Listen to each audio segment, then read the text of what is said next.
ಸ್ನೇಹಿತರೆ ನಮಸ್ಕಾರ. Stock market learning in Kannada YouTube channel ಮತ್ತು ಫೇಸ್ಬುಕ್ನಲ್ಲಿ ನೋಡ್ತಾ ಇರೋರಿಗೆ ಎಲ್ಲರಿಗೂ ಸ್ವಾಗತ. ಸ್ನೇಹಿತರೆ,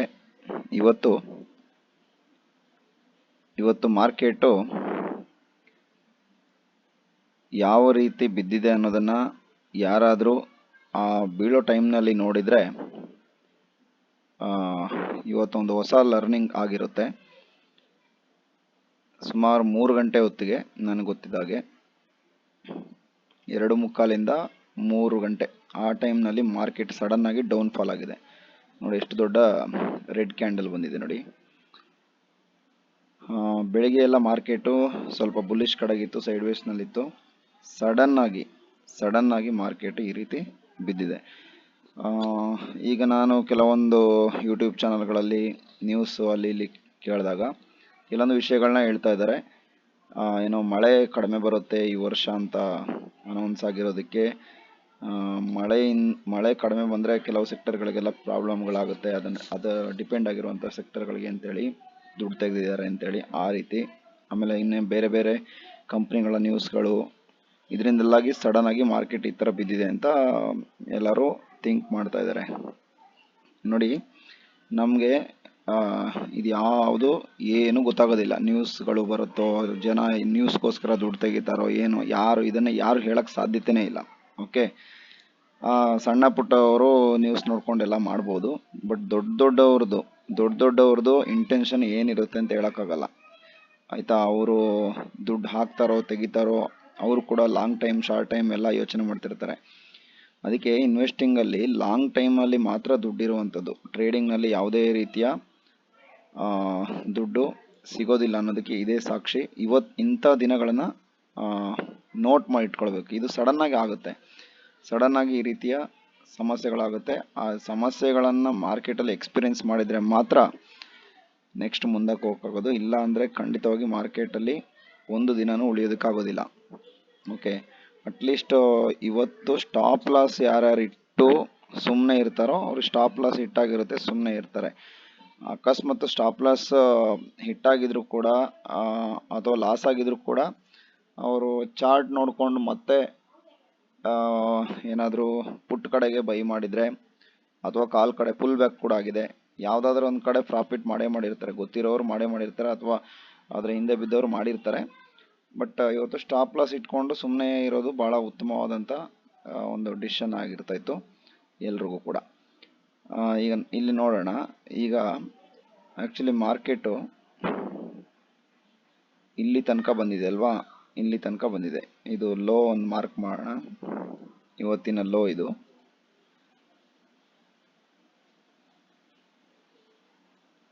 ಏನಾಗಿದೆ ಅಂತ ನೋಡೋಣ, ಯೋಚನೆ ಕ್ಲಿಯರ್ ಆಗಿ ಒಂದ್ಸಲ ನೋಡೋಣ ಮಾರ್ಕೆಟ್ ಏನಾಗಿದೆ, ಯಾವ ಪ್ಲೇಸ್ನಿಂದ ಏನಾಗಿದೆ ಅಂತ. ಇಲ್ಲಿ ಇದೊಂದು ಮಾರ್ಕ್ ಲೋ ಆಗಿರುವಂಥದ್ದು, ಇದು ಹೈ, ಇವತ್ತಿನ ಹೈ ಇದು.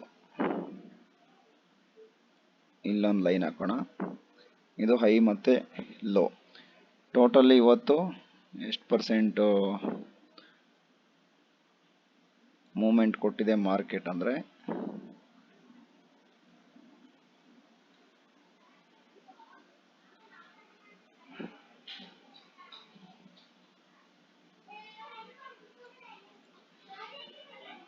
ಒಂದು ಸೆಕೆಂಡು.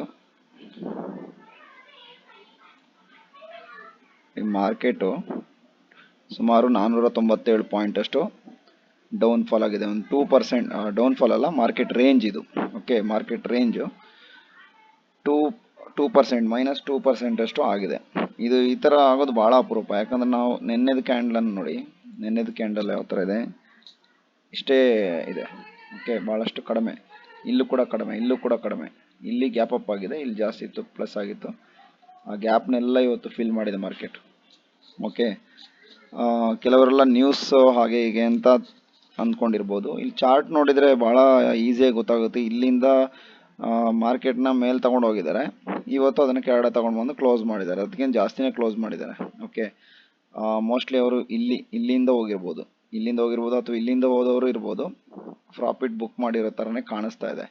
ಏನು ಮಾರ್ಕೆಟ್ ಇದೇ ಥರ ಇನ್ನು ನಾಳೆ ನಾಡಿದ್ದು ಹಾಗೆ ಡೌನ್ ಆಗುತ್ತೆ ಅಂತಲೂ ಹೇಳೋಕ್ಕಾಗಲ್ಲ. ಈಗ ಈ ನ್ಯೂಸ್ ಪ್ರಕಾರ ಆದರೆ ನ್ಯೂಸೇ ಗ್ಯಾರಂಟಿ ಆದರೆ ಮಂಡೆಯಿಂದ ಮಾರ್ಕೆಟು ಕಂಟಿನ್ಯೂ ಕೆಳಗಡೆ ಹೋಗ್ಬೋದು, ನ್ಯೂಸು ಬೇಸ್ಡ್ ಆದರೆ ಇದು ದೊಡ್ಡವ್ರ ಸ್ಟ್ರಾಟಜಿ ಆದರೆ ಮಾರ್ಕೆಟ್ ಇಲ್ಲಿಂದ ಮತ್ತೆ ಬೌನ್ಸ್ ಆಗ್ತಿರುತ್ತೆ, ಸೈಡ್ ವೇಸ್ ಆಗ್ತಿರುತ್ತೆ. ಅದು ಮಂಡೆಯಿಂದ ನಾವು ನೋಡ್ತೀವಿ.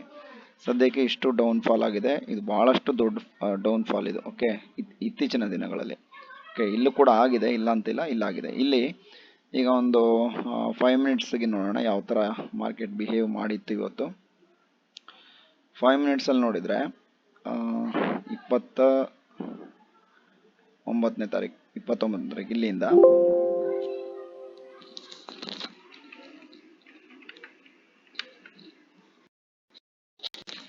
ಇಲ್ಲಿಂದ ನೋಡಿ ಮಾರ್ಕೆಟ್ ಬೆಳಿಗ್ಗೆ ಇಲ್ಲಿ ಓಪನ್ ಆಗಿ ಅಲ್ಲಿಗೊಂದು ಮಾರ್ಕ್ ಹಾಕೋಣ. ಮಾರ್ಕೆಟ್ ಈ ಪ್ಲೇಸಲ್ಲಿ ಓಪನ್ ಆಯಿತು. ಓಪನ್ ಆದಮೇಲೆ ಅದು ಸ್ವಲ್ಪ ಸೆಲ್ಲಿಂಗ್ ಆದರೂ ಮತ್ತೆ ಬೈಯರ್ಸ್ ಬರ್ತಾಯಿದ್ರು, ಮತ್ತೆ ಸೆಲ್ಲರ್ಸ್ ಬರ್ತಾಯಿದ್ರು, ಮತ್ತೆ ಇಲ್ಲೂ ಕೂಡ ಬೈಯರ್ಸ್ ಬರ್ತಾಯಿದ್ರು. ಈ ಥರನೇ ಇತ್ತು. ಒಂದು ಓವರಾಲ್ ಸೆಂಟಿಮೆಂಟ್ ಕೆಳಗಡೆನೇ ಇತ್ತು ಅಲ್ವಾ. ಅದು ಎಲ್ಲಿ ತನಕ, ಇಲ್ಲಿ ತನಕ ನೋಡಿ. ಇಲ್ಲೂ ಕೂಡ ಪುಲ್ ಬ್ಯಾಕ್ ಆಗಿದೆ ನೋಡಿ. ಇಲ್ಲೂ ಯಾರಿಗೂ ಗ್ಯಾರಂಟಿ ಇಲ್ಲ ಮಾರ್ಕೆಟ್ ಕೆಳಗಡೆ ಹೋಗುತ್ತೆ ಅಂತ. ಇಲ್ಲೊಂದು ಲೈನ್ ಹಾಕೋಣ. ಇಲ್ಲೂ ಬೈಯರ್ಸ್ ಬರ್ತಾ ಇದ್ರು, ಸೆಲ್ಲರ್ಸ್ ಕಡಿಮೆ, ಇಲ್ಲೆಲ್ಲ ಕಡಿಮೆ ಇದ್ರು. ಈ ಮೂಮೆಂಟ್ ನೋಡಿದರೆ ಮತ್ತೆ ಮಾರ್ಕೆಟ್ ಮೇಲೆ ಹೋಗುತ್ತೆ ಅಂತಲೇ ಇತ್ತು. ಓಕೆ, ಬಟ್ ಈ ಒಂದು ಕ್ಯಾಂಡಲ್ಲು ನೋಡಿ 5 ಮಿನಿಟ್ಸಲ್ಲಿ ಈ ಥರ ಕಾಣ್ತದೆ. 1 ಮಿನಿಟ್ಗೆ ಹಾಕಿದ್ರೆ ಇನ್ನೂ ಶಾರ್ಪಾಗಿ ಬಿದ್ದಿದೆ ನೋಡಿ. 1 ಮಿನಿಟಲ್ಲಿ ಇದನ್ನೆಲ್ಲ ಬ್ರೇಕ್ ಮಾಡಿ ಯಾವ ರೀತಿ ಬೈಯರ್ಸ್ಗಳನ್ನೆಲ್ಲ ಅಂದರೆ ಬೈಯರ್ಸ್ಗಳೆಲ್ಲ ಬೈ ಮಾಡೋಕ್ಕೆ ಕೂತಿರೋರಿಗೆಲ್ಲರಿಗೂ ಒಂದೇ ಸಲ ಕೆಳಗಡೆ ಕಳಿಸ್ತು. ಬಟ್ ಹಾಗೇನೆ ಈ ಪ್ಲೇಸಲ್ಲಿ ನೋಡಿ, ಇಲ್ಲಿ ಬಂದ ತಕ್ಷಣ ಮತ್ತೆ ಪುಲ್ ಬ್ಯಾಕ್ ಆಯಿತು. ಸಪೋಸ್ ಇಲ್ಲಿ ಯಾರಾದರೂ ಸಡನ್ ಲಾಸ್ ಅಂದರೆ ಇಲ್ಲೆಲ್ಲ ಇಲ್ಲಿ ಪ್ರಾಫಿಟಲ್ಲಿ ಇದ್ದು ಸಡನ್ ಲಾಸ್ ಆಗಿದ್ದವರು ವೆಯ್ಟ್ ಮಾಡಿದರೆ ಅವ್ರು ಕಂಟಿನ್ಯೂ ಟ್ರೇಡ್ ತೊಗೊಂಡಿದ್ರು, ಇಲ್ಲೂ ಪ್ರಾಫಿಟಲ್ಲೇ ಇರ್ತಿತ್ತು. ಓಕೆ, ಕಾಲ್ ಸೈಡ್ ಲಾಸ್ ಆಗಿದ್ರೆ ಪುಟ್ ಸೈಡು ಪ್ರಾಫಿಟಲ್ಲಿ ಇರ್ತಿತ್ತು. ಮತ್ತೆ ವಾಪಸ್ ಇಲ್ಲಿ ಸ್ವಲ್ಪ ಸಸ್ಟೇನ್ ಆಯಿತು, ಮತ್ತೆ ಪುನಃ ಇಲ್ಲಿಂದನೂ ಕೂಡ ರಿಕವರಿ ಆಗಿದೆ ಮಾರ್ಕೆಟ್. ಈ ಟೈಮ್ನಲ್ಲಿ ಯಾವ ಥರ ನಡೆದಿರುತ್ತೆ ಮಾರ್ಕೆಟಲ್ಲಿ ಅಂದರೆ, ಆರ್ಡರ್ಸ್ಗಳು 500, 1000, 10, 20 ಆ ಥರ ಅಲ್ಲ, ಇಲ್ಲಿ ಲಕ್ಷಗಟ್ಟಲೆ ನಡೆದಿದೆ ಇಲ್ಲಿ. ಆಯಿತಾ, 1,00,000 ಆರ್ಡರ್ಗಳು, ಒಂದೊಂದು ಪಾಯಿಂಟಲ್ಲೂ 1,50,000, 60,000 ಆರ್ಡರ್ಗಳು ಈ ಪಾಯಿಂಟಲ್ಲಿ ನಡೆದಿರೋ ಸಾಧ್ಯತೆ ಇರುತ್ತೆ. ಹಂಗಾಗಿ ಮಾರ್ಕೆಟ್ ವಾಲಟಿಲಿಟಿ ಕೂಡ ಆಯಿತು. ಈಗ ಇದನ್ನು ನೋಡ್ತಾ ಇದ್ರೆ ಮಾರ್ಕೆಟ್ ಡೌನ್ಫಾಲ್ ಆಗುತ್ತೆ ಅನ್ನೋದೇ ನಮಗೆ ಕಾಣಿಸ್ತಾ ಇದೆ. ಓಕೆ, ಬಟ್ ಇವಾಗ ಮಂಡೇ ಮಾರ್ಕೆಟು ಪ್ರೀ ಮಾರ್ಕೆಟ್ ನೋಡಬೇಕು.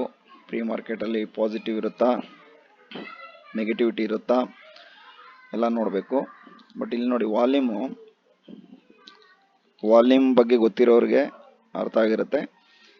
ಇಲ್ಲೆಲ್ಲ ಚಿಕ್ಕ ವಾಲ್ಯೂಮ್ ಇತ್ತು, ಇಲ್ಲಿ ದೊಡ್ಡ ವಾಲ್ಯೂಮ್ ಬಂದಿದೆ ಸೆಲ್ಲಿಂಗು, ಅದಕ್ಕಿಂತ ದೊಡ್ಡ ಬೈಯಿಂಗ್ ಕೂಡ ಬಂದಿದೆ. ಇಲ್ಲಿ ಗಮನಿಸ್ಬೋದು ಎಷ್ಟು ಜಾಸ್ತಿ ವಾಲ್ಯೂಮ್ ಬಂದಿದೆ ಅಂತೇಳಿ.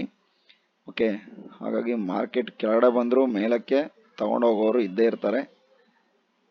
ಇದೆಲ್ಲ ಹೋಗ್ತಾ ಹೋಗ್ತಾ ಪ್ರಾಕ್ಟೀಸ್ ಆಗುತ್ತೆ. ಈಗ ಸದ್ಯಕ್ಕೆ ಮಂಡೇ ಲೆವೆಲ್ ನೋಡೋದಾದರೆ ಡೇ ಕ್ಯಾಂಡಲಲ್ಲಿ ಅಬ್ಸರ್ವೇಷನ್ ನಮಗೆ ನೋಡೋದಾದರೆ ನೋಡಿ, ಇಲ್ಲೆಲ್ಲ ಸಪೋರ್ಟ್ ಚೆನ್ನಾಗಿ ಬಂದಿದೆ. ಇಷ್ಟು ದಿನ ಸಪೋರ್ಟ್ ಇದೆ. ಸಪೋರ್ಟ್ನ ಬ್ರೇಕ್ ಮಾಡೋಕ್ಕೆ ಮಾರ್ಕೆಟ್ ನೋಡ್ತಾ ಇದೆ. ನನ್ನ ಪ್ರಕಾರ ನನ್ನ ಎಕ್ಸ್ಪೀರಿಯನ್ಸ್ ಪ್ರಕಾರ ಹೇಳ್ತಿರೋದು. ಬಟ್ ಮಂಡೇ ಏನಾಗುತ್ತೆ ಅಂತ ಹೇಳೋಕ್ಕಾಗಲ್ಲ.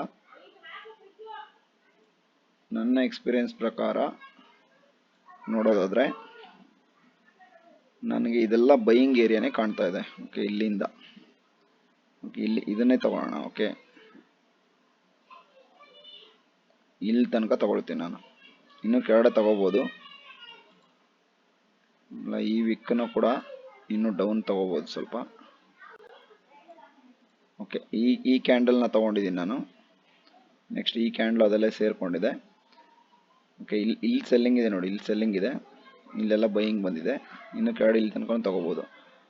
ನನಗೆ ಮೇಯ್ನ್ ಇವಾಗ ಇರುವಂಥದ್ದು ಪಾಯಿಂಟ್ ಯಾವುದಪ್ಪ ಅಂದರೆ ಇದು ಇವತ್ತಿನ ಈ ವಿಕ್ ಇದೆಯಲ್ಲ ಅದು. ಇದನ್ನು ನಾನು ಗ್ರೀನ್ ಕಲರಲ್ಲಿ ಮೆನ್ಷನ್ ಮಾಡ್ತೀನಿ. ಇದು ಗ್ರೀನ್ ಕಲರಲ್ಲೇ ನಾನು ಮೆನ್ಷನ್ ಮಾಡ್ತಾ ಇದ್ದೀನಿ. ಬಟ್ ಈ ಏರಿಯಾ ಇದೆ ಅಲ್ವಾ, ಇದೆಲ್ಲ ಸೆಲ್ಲಿಂಗ್ ಝೋನ್ ಅಂತಾನೆ ಕನ್ಸಿಡರ್ ಮಾಡ್ತೀನಿ. ಇವತ್ತಿನ ಎಲ್ಲ ಕ್ಯಾಂಡಲ್ನ ಇದು ನೀಟಾಗಿ ಕ್ಲೋಸ್ ಮಾಡಿದೆ. ಓಕೆ, ಈ ಏರಿಯಾನ ರೆಡ್ ಝೋನ್, ಇದು ಪೂರ್ತಿ ನನಗೆ ರೆಡ್ಡೇ ಕಾಣಿಸುತ್ತೆ. ಓಕೆ, ಇಲ್ಲಿ ಮಾತ್ರ ಗ್ರೀನ್ ಕಾಣಿಸುವಂಥದ್ದು. ಓಕೆ ನೋಡಿ, ಇಷ್ಟು ನಾನು ಇದನ್ನು ಸಿಂಪಲ್ ಆಗಿ ನೋಡಿ, ನ್ಯೂಸ್ ಬರಲಿ ಏನೇ ಇರಲಿ, ಚಾರ್ಟ್ ನೋಡುವಾಗ ನಮಗೆ ಸಿಂಪಲ್ ಆಗಿರಬೇಕು. ಓಕೆ, ಮಂಡೇ ಮಾರ್ಕೆಟ್ ಓಪನ್ ಆದಾಗ ಚಾರ್ಟ್ ನಮಗೆ ಸಿಂಪಲ್ ಆಗಿ ಕಾಣಿಸ್ಬೇಕು. ನೋಡಿ, ಈ ಲೈನ್ ಹಾಕಿರೋದು ಇಲ್ಲಿಂದ ಬ್ರೇಕ್ ಡೌನ್ ಆಗಿದೆ ಅಂತ, ಇದನ್ನ ರೆಡ್ಡಲ್ಲಿ ಹಾಕೋಣ. ಇದೊಂದು ಸ್ಟ್ರಾಂಗ್ ರಿಜೆಕ್ಷನ್ ಅಂತಾನೆ ಇಟ್ಕೊಳ್ಳೋಣ. ಇಲ್ಲಿ 5 ಮಿನಿಟ್ಸಲ್ಲಿ ನೋಡೋಣ ಹೋಗಿ. ನೋಡಿ, ಇದು ರೆಡ್ಡೆ. ಓಕೆ, ಇದೆಲ್ಲ ರಿಜೆಕ್ಷನ್ ಅಂತ ಇಟ್ಕೊಳ್ಳೋಣ. ಇದು ರೆಡ್ಡು, ಎಲ್ಲ ಪಾಯಿಂಟ್ಗಳು ರೆಡ್ಡೆ. ಓಕೆ, ಇಲ್ಲಿ ಮಾತ್ರ ಇದೊಂದು ಇಲ್ಲಿ ಗೊತ್ತಾಗುತ್ತೆ, ಇಲ್ಲಿ ಇದು ಇವತ್ತಿನ ಲೋ. ಇದು ಇನ್ನೇನು ನಾವು ನೋಡಿದೀವಿ 5 ಮಿನಿಟ್ಸಲ್ಲಿ ನೋಡಿದಾಗ ನೋಡಿ, ಇಲ್ಲಿಂದ ಮಾರ್ಕೆಟ್ ಡೌನ್ ಆಗಿರೋದು. ಓಕೆ, ಮಾರ್ಕೆಟ್ ಇದ್ರ ಮೇಲೆ ಹೋಗ್ಬೇಕಂದ್ರೆ ಭಾಳ ಕಷ್ಟ ಇದೆ. ಇವತ್ತಿನ ಇದನ್ನ ಚಾರ್ಟನ್ನು ನೋಡ್ತಾ ಇದ್ರೆ ಭಾಳ ಕಷ್ಟ ಇದೆ. ಬಟ್ ಹೋಗೋದೇನು ಅಂಥ ದೊಡ್ಡ ವಿಷಯ ಏನಲ್ಲ. ಇಲ್ಲಿ ಸೆಲ್ಲರ್ಸ್ಗಳು ಈ ಸೆಲ್ಲರ್ಸ್ಗಳನ್ನ ಮತ್ತೆ ಏನು ಬೀಟ್ ಮಾಡಿದರೆ ಮಾರ್ಕೆಟ್ ಆರಾಮಾಗಿ ಮೇಲಕ್ಕೆ ಹೋಗುತ್ತೆ. ಬಟ್ ಹೇಳೋಕ್ಕಾಗಲ್ಲ. ಓಕೆ, ಇವಾಗ ನಮಗೆ ಸ್ವಲ್ಪ ಧೈರ್ಯ ಬರ್ತಾ ಇದೆ. ಈ ಲೈನ್ಗಳನ್ನ ನೋಡ್ತಾ ಇದ್ರೆ ಧೈರ್ಯ ಬರ್ತಾ ಇದೆ, ಇಲ್ಲಿಂದ ಒಂದು ಬೌನ್ಸ್ ಸಿಗ್ಬೋದು ಅಂತ. ಬಟ್ ಅದಕ್ಕೆ ಸಂಬಂಧಪಟ್ಟಾಗೆ ನನ್ನ ಲೆವೆಲ್ಸ್ಗಳನ್ನೂ ಕೂಡ ಮಾರ್ಕ್ ಮಾಡ್ತೀನಿ. ಈ ಸಲ ನನ್ನ ಲೆವೆಲ್ಸ್ಗಳನ್ನ ಮಾರ್ಕ್ ಮಾಡೋದು ಸ್ವಲ್ಪ ಚೇಂಜಸ್. ವೀಕ್ಲಿ ಕ್ಯಾಂಡಲ್ನ ತಗೊಳ್ತಾ ಇದ್ದೀನಿ. ಓಕೆ, ವೀಕ್ಲಿ ಕ್ಯಾಂಡಲ್ಗೆ ನನ್ನ ಲೆವೆಲ್ಸನ್ನು ಹಾಕ್ತಾ ಇದ್ದೀನಿ. ಓಕೆ, ಯಾಕಂದರೆ ಇವಾಗ ತುಂಬ ವಾಲಿಟಿಲಿಟಿ ಆಗಿದೆ, ನನಗೆ ಅದರ ಗ್ಯಾಪ್ಗಳು ಜಾಸ್ತಿ ಬೇಕಾಗುತ್ತೆ. ಇಲ್ಲಿಂದನೇ ತಗೊಳ್ತೀನಿ, ಎರಡನೇ ಲಾಸ್ಟ್ ವೀಕ್. ಓಕೆ, ಲಾಸ್ಟ್ ವೀಕಿಂದ ಈ ವೀಕ್ಗೆ ತಗೊಂಡಿದ್ದೀನಿ ಲೆವೆಲ್ನ. ಮತ್ತೆ ಅದನ್ನು ಇವತ್ತಿನ ಡೇ ಲೋಗೆ ಸ್ವಿಚ್ ಮಾಡ್ತಾ ಇದ್ದೀನಿ. ಓಕೆ, ಇವತ್ತಿನ ಡೇ ಲೋ ಅಂದರೆ ನಾನು ಇದನ್ನು ಮತ್ತೆ ಕೆಳಗಡೆ ತರ್ತಾ ಇದ್ದೀನಿ. ಓಕೆ, ಈಗ ನನಗೆ ಒಂದು ಲೆವೆಲ್ಸ್ಗಳು ಕಾಣಕ್ಕೆ ಸಿಗ್ತಾ ಇದೆ ಮಾರ್ಕೆಟಲ್ಲಿ. ಓಕೆ, ಇದು ನನ್ನ ಝೀರೋ ಲೆವೆಲ್ಲು, ಇದು ಝೀರೋ ಲೆವೆಲ್. ಓಕೆ, ಇದು ಫಸ್ಟ್ ನನ್ನ ಲೆವೆಲ್ಲು, ಇಲ್ಲಿ ಇದು ಫಸ್ಟ್ ಆಗುತ್ತೆ. ಓಕೆ, ಈಗ ಇವತ್ತಿನ ಮಾರ್ಕೆಟಲ್ಲಿ ನಾನು ಟ್ರೇಡ್ ಮಾಡಿದಾಗ ಈ ನನ್ನ ಲೆವೆಲ್ಗಳನ್ನ ನಾನು ನೋಡಿಲ್ಲ. ಯಾಕೆ ನೋಡಿಲ್ಲ ಅಂದರೆ, ಬೆಳಿಗ್ಗೆ ನಾನು ಈ ಝೋನ್ ಹಾಕಿದ್ನಲ್ಲ, ಆ ಝೋನಲ್ಲೇ ಮಾರ್ಕೆಟು ರಿಯಾಕ್ಟ್ ಮಾಡ್ತಾ ಇತ್ತು. ಹಾಗಾಗಿ ನನ್ನ ಲೆವೆಲ್ಸ್ಗಳನ್ನ ನಾನು ಅಷ್ಟು ನೋಡೋಕೆ ಹೋಗಿಲ್ಲ. ಮತ್ತು ಲೈನ್ಸ್ಗಳೆಲ್ಲ ತುಂಬ ಕಾಣ್ತಾ ಇತ್ತು, ಹಾಗಾಗಿ ನಾನು ಅದನ್ನು ನೋಡೋಕೆ ಹೋಗಿಲ್ಲ. ಬಟ್ ಮಂಡೇಗೆ ಲೆವೆಲ್ ಇಲ್ಲೊಂದು ನನಗೆ ಕಾಣಿಸ್ತಾ ಇದೆ. ನೆಕ್ಸ್ಟ್ ಇಲ್ಲೆಲ್ಲ ರೆಡ್ ಹಾಕಿದ್ದೀವಿ, ಎಲ್ಲೆಲ್ಲಿ ಬ್ರೇಕ್ ಡೌನ್ ಆಗಿದೆ, ಇಲ್ಲಿ ಬ್ರೇಕ್ ಡೌನ್ ಆಗಿದೆ, ಎಲ್ಲಿ ಸಪೋರ್ಟ್ ಸಿಕ್ಕಿದೆ ಲೈನ್ ಹಾಕಿದ್ದೀವಿ. ಇದನ್ನೊಂದು ಗ್ರೀನಲ್ಲಿ ಹಾಕ್ಕೊಳ್ಳೋಣ.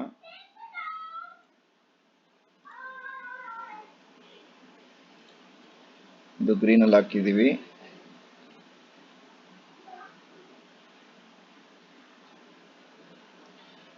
ಓಕೆ, ಇಷ್ಟು ಇವತ್ತಿಗೆ ಡ್ರಾ ಮಾಡಿ ಇಟ್ಟಿರೋಣ. ಮಂಡೇ ನೋಡೋಣ ಮಾರ್ಕೆಟು ಯಾವ ಲೆವೆಲ್ ಕೆಳಗಡೆ ಓಪನ್ ಆಗುತ್ತೆ, ರೆಸಿಸ್ಟೆನ್ಸ್ ಆಗುತ್ತೋ ಸಪೋರ್ಟ್ ಆಗುತ್ತೋ ಎಲ್ಲವನ್ನ ಮಂಡೇ ನೋಡ್ಕೊಂಡು ಟ್ರೇಡ್ ಮಾಡೋದು. ದಯಮಾಡಿ ಮಾರ್ಕೆಟಲ್ಲಿ ಕ್ಲಾಸ್ಗಳನ್ನ ತಗೊಂಡು ಎಕ್ಸ್ಪೀರಿಯೆನ್ಸ್ ಇರೋರು ಮಾತ್ರ ಈ ಚಾರ್ಟನ್ನು ನೀವು ನೋಡಿ ಅಂಡರ್ಸ್ಟ್ಯಾಂಡ್ ಮಾಡ್ಕೋಬೋದು, ಆಯಿತಾ. ಮತ್ತು ನಿಮ್ಮ ಸ್ಟಾಪ್ ಲಾಸು ಟಾರ್ಗೆಟು ಎಲ್ಲ ನಿಮ್ಮ ಮೈಂಡಲ್ಲಿ ಇರಬೇಕು. ಮಾರ್ಕೆಟ್ ಯಾವುದನ್ನು ಕೊಡೋದಿಲ್ಲ, ಆಯಿತಾ. ನೀವು ಏನೋ ಟ್ರೇಡ್ ಮಾಡಿದರೆ, ಸಪೋಸ್ ಇಲ್ಲ ಇನ್ವೆಸ್ಟ್ ಮಾಡ್ತೀನಿ ಅಂದರೆ ಇನ್ವೆಸ್ಟ್ಗೆ ಬೇಕಾದಷ್ಟು ಸ್ಟಾಕ್ಗಳಿದೆ, ಮ್ಯೂಚುವಲ್ ಫಂಡ್ ಇದೆ. ಅದನ್ನೆಲ್ಲ ನಾನು ಕ್ಲಾಸಿಗೆ ಸೇರಿದಾಗ ಪ್ರತಿಯೊಂದು ಸ್ಟಾಕ್ ಮಾರ್ಕೆಟಲ್ಲಿ ಸ್ಟಾಕ್ಗಳನ್ನ ಹೇಗೆ ಸೆಲೆಕ್ಟ್ ಮಾಡೋಕ್ಕೆ ಯಾರಿಂದಲೂ ಸಾಧ್ಯ ಇಲ್ಲ. ಆದರೆ ಅದಕ್ಕೆ ಒಂದು ಪೋರ್ಟ್ಫೋಲಿಯೋ ಡೆವಲಪ್ಮೆಂಟ್ ಅನ್ನೋದು ಒಂದು ನಮ್ಮಲ್ಲೇ ಒಂದು ಕ್ಯಾಲ್ಕುಲೇಷನ್ ನಾವು ಮಾಡ್ಕೋಬೋದು. ಆ ಒಂದು ವಿಷಯನ ಕಲಿಸ್ತೀನಿ. ಆಮೇಲೆ ಮ್ಯೂಚುವಲ್ ಫಂಡ್ಗಳಲ್ಲಿ ಹೇಗೆ ಸೆಲೆಕ್ಟ್ ಮಾಡಬೇಕು, ಮ್ಯೂಚುವಲ್ ಫಂಡಲ್ಲೆಲ್ಲ ಲಾಸ್ ಆಗೋದು ತುಂಬ ಕಡಿಮೆ, ಲಾಂಗ್ ಟೈಮ್ಗೆ ತುಂಬ ಕಡಿಮೆ. ಹಾಗೆಯೇ ಒಳ್ಳೊಳ್ಳೆ ಸ್ಟಾಕ್ಗಳಲ್ಲಿ ಕೂಡ ಲಾಸ್ ಆಗಲ್ಲ. ಇನ್ವೆಸ್ಟ್ಮೆಂಟು ತುಂಬ ಬೆಟರು. ಈ ಟ್ರೇಡಿಂಗ್ಗೆ ಯಾರು ತಲೆ ಕೆಡಿಸ್ಕೊಳ್ಬಾರ್ದು. ಇದು ಯಾರು ಈಗಾಗಲೇ ಕ್ಲಾಸಲ್ಲಿ ಕಲ್ತರೂ ಕೂಡ ನಿಮಗೆ ಲಾಸ್ ಆಗ್ತಿದೆ ಅಂದರೆ ಮಾತ್ರ ಇದು ಅಡ್ವಾನ್ಸ್ಡ್ ಅಂದರೆ ಅಡ್ವಾನ್ಸ್ಡ್. ಯಾಕಂದರೆ ಇದರಲ್ಲಿ ಮೈಂಡ್ ಸೆಟ್ ಅಷ್ಟೇ, mind set sellers buyers combination, open interest, ಆಮೇಲೆ ಬ್ರೇಕ್ ಇವನ್ ಗೊತ್ತಿರಬೇಕು. ಓಕೆ, ಪ್ರೀ ಮಾರ್ಕೆಟ್ ನೋಡೋಕೆ ಗೊತ್ತಿರಬೇಕು, ಓಪನ್ ಇಂಟ್ರೆಸ್ಟ್ ಚೇಂಜ್ ಆಗೋದು ನೋಡೋದು ಗೊತ್ತಿರಬೇಕು. ಆಮೇಲೆ ಇದಕ್ಕೆ ಇನ್ನೊಂದು 2-3 ಆ್ಯಪ್ಗಳು ಸಪೋರ್ಟಾಗಿ ವರ್ಕ್ ಮಾಡ್ತದೆ ಆಯಿತಾ.